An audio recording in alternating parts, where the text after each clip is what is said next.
Today we're comparing the new Galaxy Tab S10 FE Plus and the new iPad Air 11-inch version, which are really close in price. If there's a comparison you'd like to see on the channel, drop that down in the comments below. I'll try to add that to my list, but let's go ahead and get started. As far as pricing goes, there's only about a $50 difference, starting at $599 for the iPad Air and $649 for the Tab S10 FE Plus. Yes, there's a larger 13-inch version of the iPad Air, but that's going to cost about $200 more. Keep in mind though, you can usually get better trade-in deals with Samsung tablets, so you should be able to get it less than regular full retail price. Both of these tablets start with 128 gigabytes of storage for the base model. You can also use a micro SD card on the Galaxy Tab to expand the storage as well. One advantage for the iPad is you can go up to 1 terabyte of storage versus only 256 for the Galaxy Tab. Both of these have an IPS LCD display, but obviously the screen sizes are going to be quite a bit different at 11 inches for the iPad Air versus 13.1 inch for the S10 FE Plus, up to 90 Hz refresh rate for Samsung versus 60 Hz for the iPad, a little higher resolution for the Galaxy Tab at 1800 by 2880 versus 1640 by 2360 for the iPad Air. I will mention though, sometimes it's a little bit harder to handle the larger 13.1 inch Galaxy tablet. So again, it's probably going to come down to what you'll be using your tablet for. Keep in mind, the larger screen for Samsung also means it weighs about 200 grams more. It's still pretty slim though, at about the same thickness as the smaller iPad Air. When you put these next to each other, the screen quality is pretty nice on both of these. Both seem to be plenty bright enough for most things you would need to do on a tablet. You can see the bezels are a little bit smaller on Samsung, but it may come down to whether you need the larger screen, but I don't think you can go wrong with either one.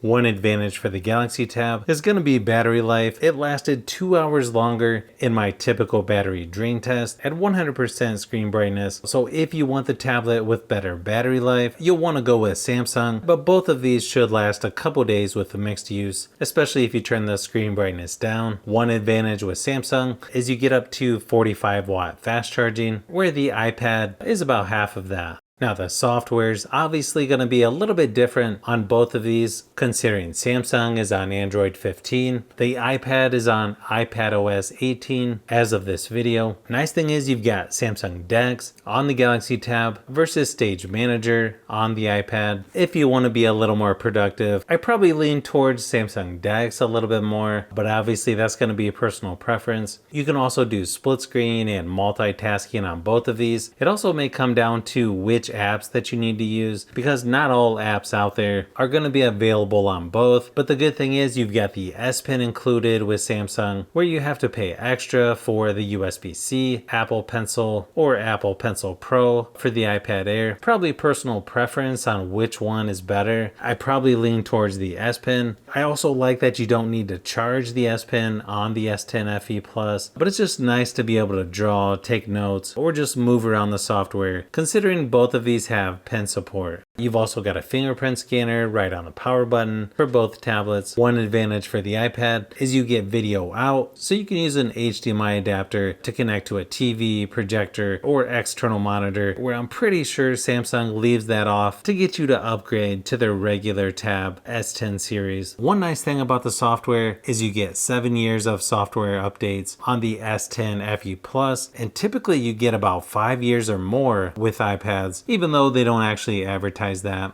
Performance-wise, both of these are a nice improvement over the previous versions. You've got 8 gigabytes of RAM for both tablets, 12 gigabytes of RAM if you go with the higher storage option for Samsung, but the M3 chip in the iPad Air is going to be quite a bit more powerful compared to the Exynos 1580 and the S10 FE series. It's also going to have better GPU performance as well. I would say if you need to do heavy duty or more complicated 4K or higher video editing, you may want to go with the iPad, but overall both of these have pretty good performance to do most things that you would need to on your tablet. It may also come down to which types of games you'll be playing, because even though most games are probably a little smoother on the iPad, both of these are pretty good options if you want to do some gaming. Of course, it's a little harder to reach things on the S10 FE Plus. If you're using a controller, both are good options in my opinion.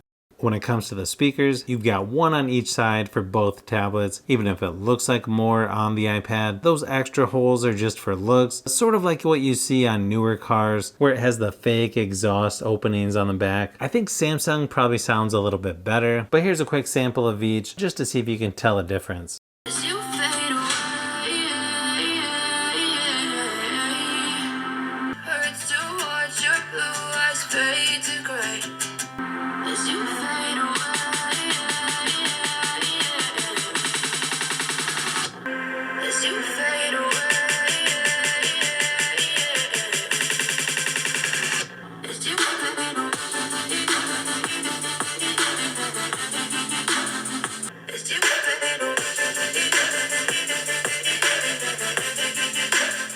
Now when it comes to cameras, you've got a 12 megapixel camera on the back of the iPad Air, 13 megapixel on the Galaxy Tab, then 12 megapixel front facing for both of these tablets. One advantage for the iPad is you can shoot up to 4K 60 frames per second versus only 30 frames per second on the Galaxy Tab. I feel like both have decent camera quality, at least for tablets. It should be fine if you need to do Zoom meetings or other video conference calls. Here's a quick sample just to give you an idea of what to expect.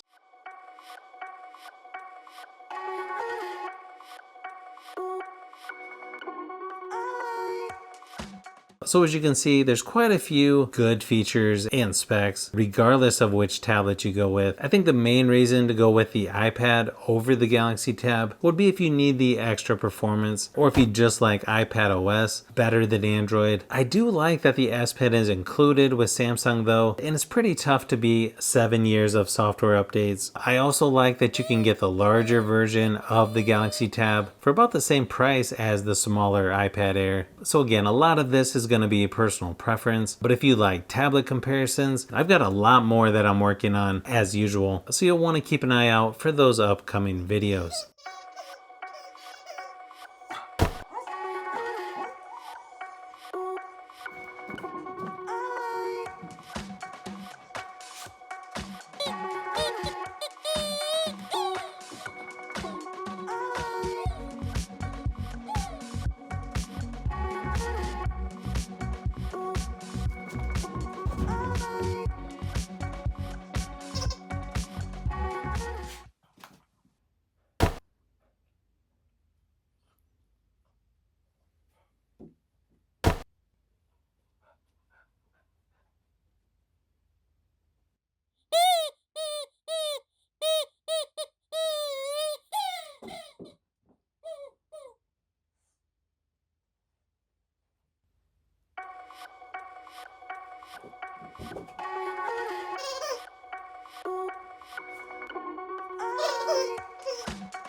So if you've made it this far into the video, you may want to say thanks by subscribing, and don't forget to give a thumbs up if this video was helpful. This is Brian from Fishbee Productions. Thanks for watching, and I'll see you on the next one.